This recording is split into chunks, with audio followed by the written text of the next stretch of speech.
Iran not sure it can trust America after Israeli attack. Iran's foreign minister tells NBC News Iran will never agree to halt all the Iranian enrichment, and Israel must stop its air campaign before any negotiation with the U.S. can proceed. The Iranian foreign minister said Iran is uncertain whether it can trust the United States in diplomatic talks about Israel's launch an aerial attack on the country only days before a scheduled negotiation with American officials. Iranian Foreign Minister Abbas Araghchi said Friday in an exclusive interview with NBC News.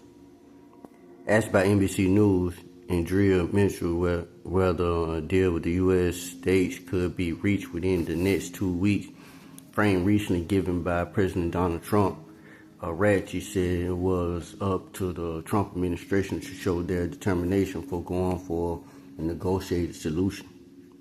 But he suggested Washington was perhaps not genuinely interested in diplomacy, had merely used talks as a cover for Israel's air attack.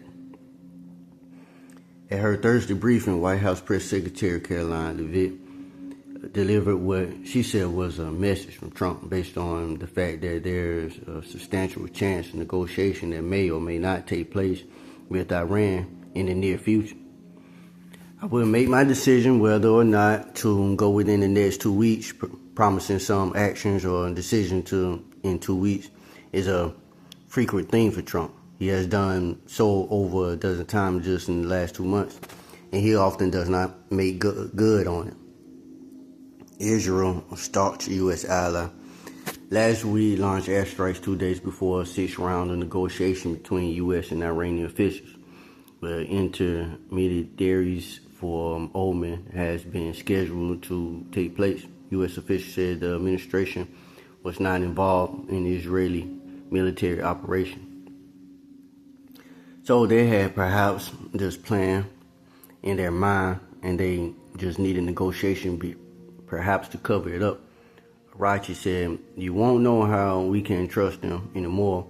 What they did was, in fact, a betrayal to diplomacy.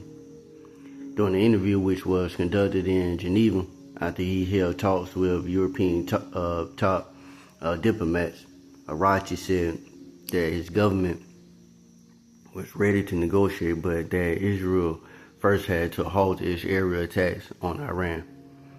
"We're not prepared to negotiate with them anymore as long as the aggression continues," he said. Araghchi said Iran would not give up uranium enrichment as Trump was demanding, and he said he had made that clear to U.S. Envoy Steve Witkoff.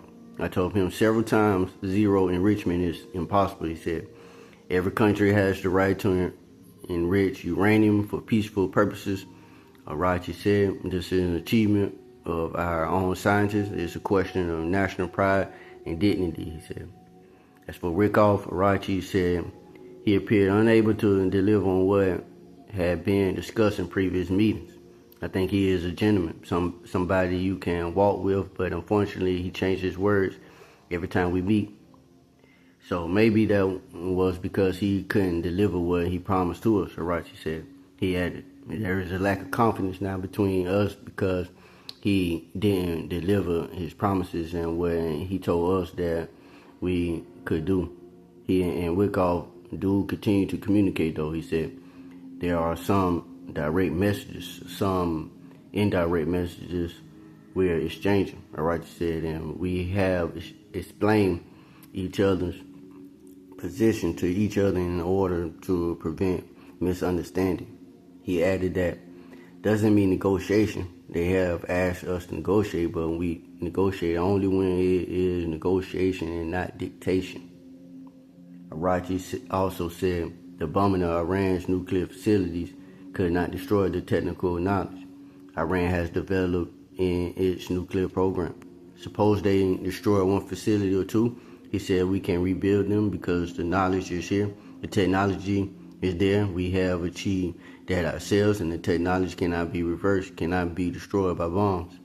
If Trump decides to have the United States strike Iran, Araghchi said his government reserves the right to retaliate, as it has done against Israel. When there was a war, both sides attacked each other. That's quite understandable. And self-defense is a legitimate right of every country. Roger said. He added that if the U.S. joins Israel in these attacks, we will do the same.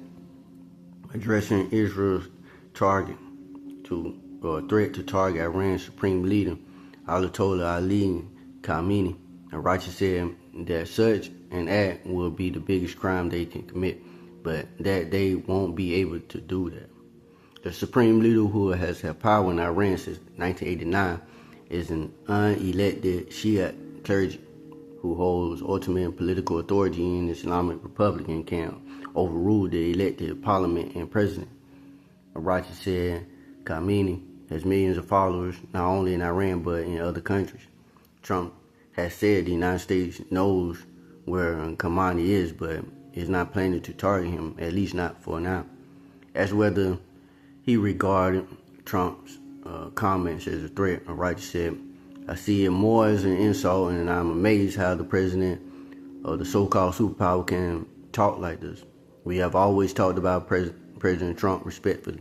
Arachi added that it was certainly not acceptable the way that he talked about our respected leader.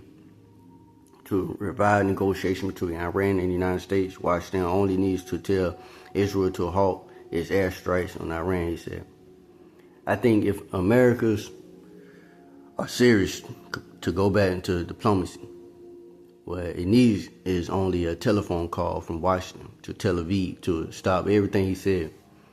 They can stop this process very quickly, and then we will consider diplomacy once again. Trump and Israeli Prime Minister Benjamin Netanyahu have raised the possibility that the Iranian regime could collapse because of the efforts of the Iranian bombardment. But Arachi said Iran endured a long war against Iraq shortly after the 1979 revolution and would persevere in the current conflict.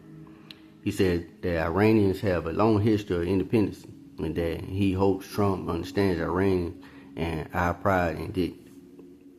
We are a great nation. We have lived for thousands of years in that place. We have never been a colony of any other power. We have been always independent. He said we are the cradle of civilization, the Persian civilization.